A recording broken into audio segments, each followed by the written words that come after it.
Supreme court bar के जो president हैं उनकी मैं स्टेटमेंट देख रहा था कि उन्होंने मुतालबा किया इंडिया से कि शेख हसीना को हैंड ओवर किया जाए बांग्लादेश में because she has been allegedly involve in the killing of thousands of people. अब 400 लोग तो सिर्फ इन प्रोटेस्ट में जो है वो हलाक हुए।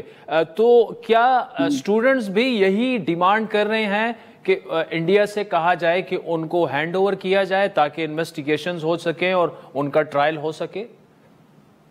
नॉट एग्जैक्टली अभी तक तो स्टूडेंट का फोकस है इस कंट्री में बांग्लादेश पे है वो कैसा चलेगा। और आपने जो लॉ एंड ऑर्डर की बात की, क्योंकि ये देखिए अभी तक वो 1.5 दिन 1.5 days we have already passed without any proper government और कोई प्रशासन भी नहीं है इधर, पुलिस भी नहीं है क्योंकि उसका उस लोग उसको वो जो पुलिस और जो ऑफिशियल है वो लोग ये सोच रहे हैं कि उसका जान में खतरा आ सकता है, क्योंकि जैसे आपने कहा कि लोग people they are still furious, angry. For the last 15 years the government has ruled this country the way.